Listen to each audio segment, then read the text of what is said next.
فارسی کے اشعار بھی رکھے ہیں، عربی کے ایک آدھ تراکیب بھی ہیں، لیکن فارسی اور عربی کی جو لفظیات ہیں خاص طور سے بہت بڑی تعداد میں ہے۔ مغرب کیا ساری دنیا میں قدیم اہل یونان سے بہت خوش ہوں، انہیں تعقل اور خدا اس لفظ کو دنیا سے اٹھا دے، یہ بریکٹ میں ہے، اور حکمت پر بہت توجہ دی، لیکن میری غذا، اس کے بعد بریکٹ میں کہتے ہیں حسن، پر وہ اس سے زیادہ متوجہ ہوئے، یعنی کہ عقل اور حکمت سے زیادہ انہوں نے حسن پر توجہ دی۔ وینس وہیں نکلی، وہ اندھا مگر نٹکھٹ شریر لڑکا کیوپڈ، جو ایک ہاتھ میں تیر اور دوسرے ہاتھ میں کمان لیے اور کندھوں پر لگائے اڑتا پھرتا وہیں پیدا ہوئے۔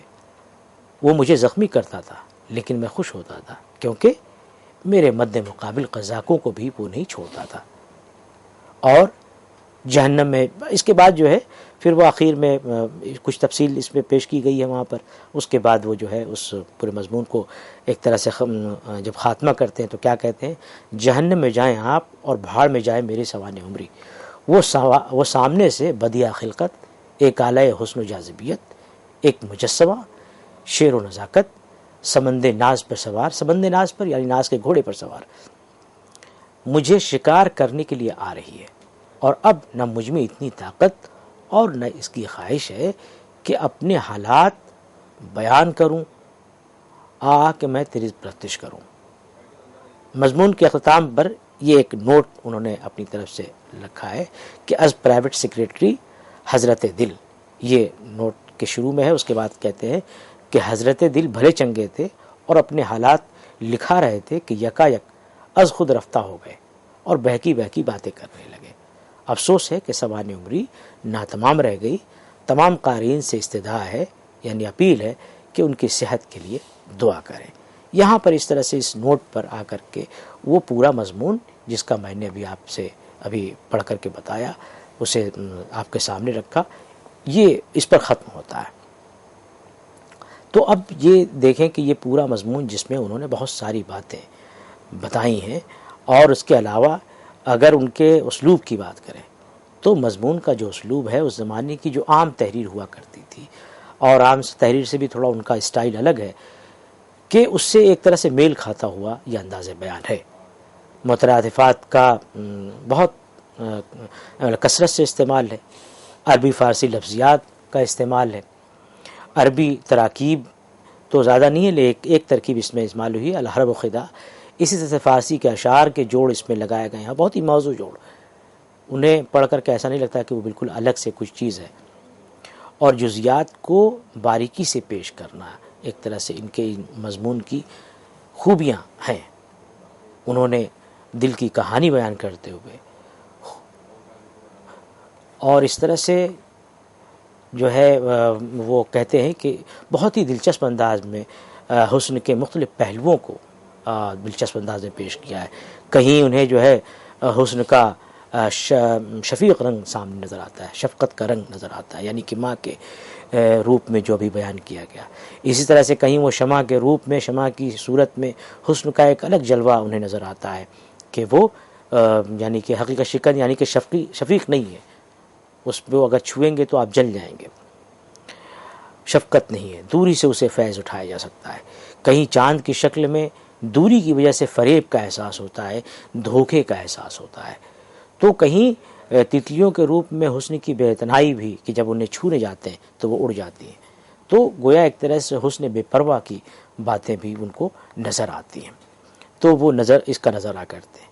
کہیں معصوم بچپن میں لڑکی کے ساتھ کھیلتے ہوئے، بچوں کے ساتھ، اپنی ہم عمر لڑکیوں کے ساتھ کھیلتے ہوئے انہیں اس کا احساس ہوتا ہے کہ حسن مغرور ہوتا ہے، اور پھول کی شکل میں انہیں ایسے حسن سے سابقہ پڑتا ہے جو نخرے نہیں کرتا، بلکہ وہ خود اسے ستاتے ہیں، توڑتے ہیں، وہ انہیں نہیں توڑتا، وہ بغیر چو چرا کے ان کے ہاتھ میں آ جاتا ہے۔ اس کے علاوہ یہ بھی بتایا کہ دل جو ہے وہ رئیس اعضا ہونے کے باوجود اس کی کوئی بات نہیں سنتا، سارے اعضا اس کے مخالف ہو جاتے ہیں، دماغ اس پر حاوی ہو جاتا ہے۔